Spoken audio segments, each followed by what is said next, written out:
अस्सलामुअलैकुम, मैं हूं Tahmina Sheikh. Motorways, GT roads, इनके ऊपर आपने देखा होगा कि ढाबे बने होते हैं जहां पर गाड़ियां होती हैं, ट्रक होते हैं, बड़ी बड़ी चारपाइयां होती हैं, ड्राइवर्स बैठ के उसके ऊपर खाना खा रहे होते हैं। एक दिन एक ढाबे पर एक तेज रफ्तार गाड़ी जो कि आउट ऑफ कंट्रोल थी, ओवर स्पीड थी, वो घुस जाती है। आसपास के जो लोग हैं, जैसे गाड़ी स्पीड ही एकदम घुसती है तो पुलिस को कॉल करते हैं। पुलिस आती है, गाड़ी को देखती है, गाड़ी के अंदर से उस आदमी को निकालती है जो उस गाड़ी को चला रहा होता है, यानी कि ड्राइवर। गाड़ी अच्छे से चेक करती है। इसी ढाबे में एक फ्रिज पड़ा हुआ है, बड़ा इंपॉर्टेंट किरदार है इस फ्रिज का। इसी ढाबे में एक फ्रिज पड़ा हुआ है। उस फ्रिज के जब थोड़ा सा करीब जाओ तो उसमें से स्मेल आ रही है। पुलिस को फील होता है, दरवाजा खोलती है, देखती है कि अंदर एक लड़की की लाश पड़ी है जो कि 2 पीसेस में है, यानी उसके 2 टुकड़े किए हैं और वो जमी हुई लाश है। ऐसा नहीं है कि जैसे अभी अभी रखी है, फ्रीज है, ठंडी है लाश। इस फ्रिज का जो साइज है वो नॉर्मल मीडियम साइज से बहुत छोटा है, यानी हम कहेंगे छोटे साइज का फ्रिज है। इसी वजह से इस लाश के 2 टुकड़े किए गए थे कि ये उसके अंदर पूरी आ जाए, पीसेस कर देते हैं। पुलिस अब ढाबे वालों को ढूंढती है, पता करती है। आसपास के लोग बताते हैं कि ये तो एक अरसे का ढाबा बंद पड़ा हुआ है, इसको कोई नहीं चलाता। फिर फ्रिज कैसे ऑन पड़ी हुई है, एक सवालिया निशान है। ये लड़की कौन थी, किसकी लाश थी, क्यों इसको कत्ल किया, क्यों इस फ्रिज में फ्रीज किया? मारना ही था तो फिर फ्रीज करने की क्या जरूरत थी? ये एक अब सनसनीखेज से मामला नजर आए पुलिस को, तो पुलिस ने इस पर कार्रवाई की, काम किया, मुलजमान को गिरफ्तार किया और इस केस को क्लैरिफाई किया। इंडिया का ये अफसोसनाक वाकया है, इंडिया का सूबा हरियाणा, जहां पर यह वाकया पेश आया। फैमिली है और उस फैमिली के सरबराह हैं सुनील यादव। सुनील यादव के 3 बच्चे हैं। सबसे बड़ी जो बेटी है उसका नाम है निकी यादव, जो कि बड़ी लाडली है अपने बाप की। सुनील जो है वो करते क्या है? सुनील एक कार मैकेनिक है। कार मैकेनिक की बड़ी लिमिटेड सी आमदन होती है, उसी में उसने बच्चों के शौक भी पूरे करने हैं और रोटी पानी भी पूरा करना है।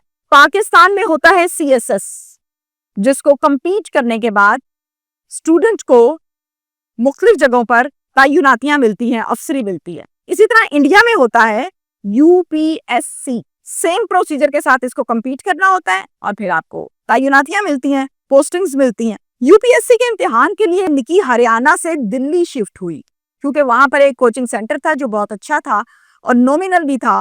वहां पर इसने एडमिशन लिया और अपने UPSC के एग्जाम्स की तैयारी शुरू की। इसी कोचिंग सेंटर में एक साहिल नामी लड़का, पूरा नाम है इसका साहिल गहलोत, ये भी वहां पर है। इसने भी एडमिशन लिया, ये भी तैयारी कर रहा है, ये भी कंपीट करेगा और अफसर बनेगा, इस ख्वाहिश के साथ यहाँ पर आया। दोनों एक दूसरे को देखते हैं, एक ही कोचिंग सेंटर है, एक ही क्लासेस का टाइम है, तो दोनों की गपशप हो जाती है, नंबर्स एक्सचेंज हो जाते हैं और ये बहुत जल्द, बड़े शॉर्ट टाइम में आपस में रिलेशन कायम कर लेते हैं। रिलेशनशिप कायम होता है तो फिर क्या होता है? साहिल दिल्ली का रहने वाला है, मैंने आपको बताया। इसका बाप जो है वो बहुत बड़ा एक बिजनेसमैन है, तगड़ा बंदा है, पैसे चार इसके हाथ में। लोग जानते हैं, तगड़े बंदे को लोग जानते हैं जिसके पास पैसे होते हैं। इन दोनों का जब रिलेशन बन जाता है तो साहिल का लाइफस्टाइल थोड़ा सा ज़ाहिर है, कपड़ा जूती चेंज है और ये कार मैकेनिक की बेटी है, तो डिफरेंस आपस में दोनों का है। दोनों UPSC की अटेम्प्ट्स करते हैं 2 टाइम्स, 2 मरतबा, दोनों मरतबा नाकाम हो जाते हैं और नाकाम होने के बाद दोनों अलग अलग रास्ता इख्तियार करते हैं। करते क्या? निकी चली जाती है वापस हरियाणा और साहिल भी क्विट करके अपने बाप का चलता चलाता बिजनेस संभालता है। अब इन दोनों के दरमियान में फासले आ गए शहरों के। जब भी साहिल मिलता है, जब भी इनकी मुलाकात होती है, तो साहिल जाता है हरियाणा, होटल में एक रूम बुक करवाता है और वहां पर बैठ के ये टाइम स्पेंड करते हैं घंटों। इश्क चल रहा है फुल अरूज पे। मुस्तकबिल इस इश्क का क्या होगा, क्या नहीं होगा, कोई नहीं सोच रहा, बस प्रेजेंट बहुत अच्छा चल रहा है, चलो, ये इन दोनों की सोच है। एक दिन निकी को पता चलता है कि एक इनका म्यूचुअल फ्रेंड है उसी कोचिंग सेंटर का, वो बताता है इसको कि तुम्हें पता है निकी, साहिल की शादी हो रही है। बड़ी चौंक के पूछती है, अच्छा, मुझे नहीं पता, कब हो रही है? ठीक 4 दिन के बाद साहिल की तो शादी है, तुम्हें क्यों नहीं बताया उसने? कहती है हो सकता है भूल गया हो, बात कवर कर लेती है। साहिल से अब ये बदजन होने लगती है कि इसने तो मुझे हवा भी नहीं लगने दी। फौरन कॉल करती है साहिल को, कहती है तुम्हारी शादी है 4 दिन बाद? कहता है हाँ। कहती है तुमने मुझे धोखा दिया, झूठ बोला, फ्रॉड किया मेरे साथ, मुझे इस्तेमाल करते रहे और बला बला बला। ये कहता है कि मेरे वालिद बड़े स्ट्रिक्ट आदमी हैं, हम में से कोई उनके सामने बोलता नहीं है। मेरे अब्बा का नाम अगर तुम किसी से पूछो तुम्हें आइडिया हो जाएगा, वरिंदर सिंह इनका नाम है और लोग इनसे बड़ा डरते हैं। वो स्टेटस कॉन्शियस भी बहुत ज्यादा है। अगर मैं उनको बताता कि मैं एक कार मैकेनिक की बेटी को पसंद करता हूं तो शादी तो दूर की बात है, उन्होंने मुझे पकड़ के घर से निकाल देना था। इसलिए मैंने उनको अपनी पसंद का नहीं बताया। तुम आज भी मुझे पसंद हो, थोड़ा सा सब्र करो। मेरा बाप बड़ा सख्त आदमी है। पहली शादी मैं उनकी मर्जी की करूंगा, मैं जवाब नहीं दे सकता। दूसरी शादी मैं अपनी मर्जी की करूंगा और तुम्हें अपनी बीवी बनाऊंगा। दूसरी शादी जब तुमसे करूंगा, पहली बाप की मर्जी की करूंगा तो बैंक बैलेंस भी रह जाएगा, प्रॉपर्टी भी रह जाएगी और फिर तुम भी ऐश करना सारी जिंदगी मेरे पास आके। तो थोड़ा सब्र करो। निकी सब सुन रही है, एक्सेप्ट नहीं कर पा रही, लड़ रही है, झगड़ रही है, रो रही है और ये कुछ चल रहा है। जवाब आता है, मुझे लॉलीपॉप देने की अब जरूरत नहीं है। जिस दिन तुम्हारी शादी होगी उस शादी के मंडप में आऊंगी, आके बताऊंगी कि इतने साल से मेरे साथ रिलेशन में है और अब मुझे चक्कर देके ये तुमसे शादी कर रहा है। मेरा सका नहीं बना, तुम्हारा भी नहीं बनेगा। इससे पहले मैं ये काम डालूं, तुम क्या करो, तुम जाओ और जाकर अपने घर मेरा बता दो। इसमें तुम्हारी बेहतरी है, इससे पहले कि पूरे खानदान में, शहर में तुम्हारा ढंडोरा मैं पीटूं। साहिल कहता है अच्छा तुम फोन बंद करो, हम मुलाकात करते हैं, फेस टू फेस बात करते हैं। साहिल क्या करता है, दिल्ली से हरियाणा आता है, उसी होटल में वही कमरा, वही यादें, वही बातें, वही मीठी मीठी गुफ्तगू शुरू हो जाती है। दिलासे लारे जो कुछ भी अब इसने करना था वो ये कर रहा है। लेकिन निक्की जो है उसको समझ नहीं आ रही है कि ये मुझे क्यों फिर से कंफ्यूज कर रहा है। ओके ठीक है, शादी तोड़ दूंगा, अब तुम राजी हो? हाँ मैं अब खुश हूँ, चलो आओ मैं तुम्हें ड्रॉप करके आऊं, काफी टाइम हो गया। ड्रॉप करने जा रहे हैं निकी को साहिल गाड़ी में। सुनसान जगह पर ले जाता है गाड़ी को साहिल। निकी को ट्रस्ट तो है, एक अरसा उसके साथ मामलात होते रहे, इसके ट्रस्ट की वजह से उसको कोई शक नहीं पड़ा कि ये सुनसान जगह पे क्यों ले जा रहा है। जब सुनसान जगह पर लेकर गया, वहां पर जाके जो हमारी चार्जर की वायर्स होती हैं, इस वायर के जरिए से निकी का गला घोटा, निकी की डेथ हो गई। अब सोच रहा है मैं लाश को कहाँ फेंकूं, नहर में फेंकूंगा ऊपर आ जाएगी, कहीं फसलों में जंगल में फेंकूंगा, जानवर भी खाएंगे, लोग भी पुलिस को इतला देंगे, यहीं पड़ी रहने दूं तो यहाँ कैसे पड़ी रहने दूं, मैंने तो घर जाना है, गाड़ी है, पता लग जाएगा, सड़क पे फेंकूं तो भी पकड़ा जाऊंगा। बड़ा परेशान है, इस कश्मकश में है। मैंने आपको बताया इस व्लॉग के आगाज में कि जो साहिल का बाप है वो लैंडलॉर्ड आदमी है, तगड़ा है, 4 पैसों वाला बिजनेसमैन है। क्या बिजनेस है इस आदमी के? मुख्तलिफ होटल्स हैं और इसके साथ साथ ढाबे हैं। ढाबों की तो तादाद भी नहीं पता, पूरे दिल्ली में बेशुमार ढाबे हैं और इसी तरह से होटल्स भी अच्छे खासे हैं जिनसे इनकम आती है और ये शाहाना जिंदगी गुजारते हैं। अब वो ढाबा जो हाईवे के ऊपर मौजूद था, जिसके अंदर फ्रिज भी पड़ी हुई थी, वो काफी अरसे से बंद पड़ा हुआ था। मैंने आपको बताया साहिल को इस बात का पता था और तो किसी को नहीं पता था। साहिल वहां पर ले जाता है और ले जाकर निकी की लाश के 2 टुकड़े करता है और उस छोटे से फ्रिज में बंद कर देता है, क्योंकि उसको पता है कि फ्रिज छोटा है। वापस आता है, कहता है चलो फिलहाल मैंने लाश को ठिकाने तो लगाया। वापस आता है, धूमधाम से शादी करता है, किसी को कुछ पता नहीं चलने देता। हो गई शादी।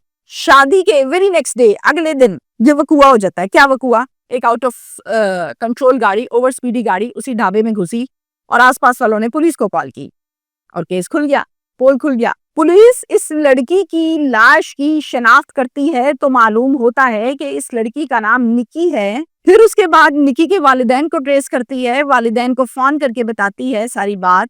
ये सब पुलिस कर रही है और ये पुलिस की कार्रवाई होती है। फिर उसके बाद जब वालिदैन आ जाते हैं, उनको कहती है कि जरा फोन नंबर इसका दें। फोन नंबर लेते हैं तो सीडीआर निकालते हैं, सीडीआर निकालते हैं तो चेक करते हैं किस नंबर के साथ कितनी देर, कितनी लंबी ड्यूरेशन और कितनी ज्यादा कॉल्स हैं।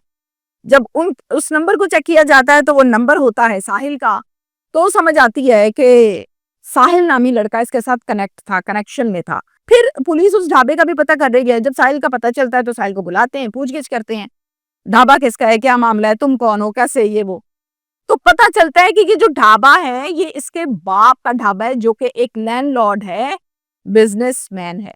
अब मैं आपको यहाँ पर ये बताऊं कि पुलिस ने जब तफ्तीश की साहिल से, तो साहिल को पूछा कि लगता नहीं है कि तुमने अकेले ने मिलकर ये सारा काम डाला है। लाश के टुकड़े करना कोई आसान काम नहीं है, इसके लिए 2 लोग ही होते हैं, एक बंदा ये काम नहीं कर सकता। तो हमें बता दो कि तुम्हारे साथ दूसरा शख्स कौन है जिसने तुम्हारे साथ मिलकर इसके टुकड़े भी किए और इसको साइड पे लगाया फ्रिज में। ये एक बंदे का काम ही नहीं है।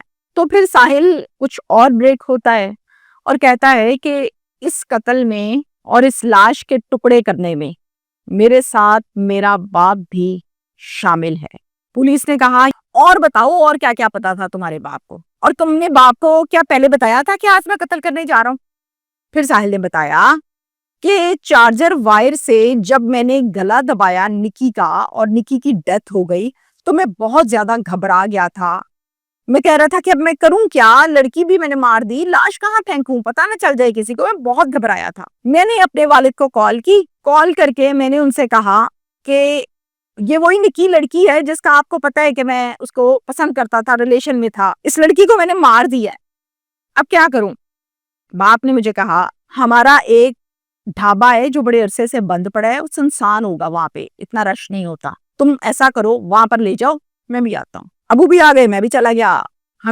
अबू ने आके लाश के किए 2 टुकड़े, हम दोनों ने दोनों टुकड़ों को उठाया, फ्रिज के अंदर रखा, फ्रिज बंद किया। पुलिस सब सुन रही है जो कुछ भी इस लड़के ने बताया। फिर उसके बाद सबसे इंपॉर्टेंट बात यह है कि निकी को साहिल ये बताता रहा एंड तक कि मेरा बाप बहुत गुस्से वाला है, ही इज वेरी स्ट्रिक्ट, वो किसी को घर में बोलने नहीं देते, हम अपनी पसंद से कुछ नहीं कर सकते। ये एक माइंडसेट बनाया था, इमेज डेवलप किया था बाप का कि बाप ऐसा है। बाप ऐसा नहीं था, कुछ भी नहीं था ऐसा, ये सब एक झूठ था। मसला ये था कि निकी के साथ रिलेशन में आए, रूम में टाइमिंग स्पेंड करते हुए, वो वर्ड में यूज नहीं करना चाहती, वो तमाम चीजें खाते खाते पेट भर चुका था, दिल भर चुका था। अब अगली की बारी थी, यानी अब निकाह अब शादी करनी थी।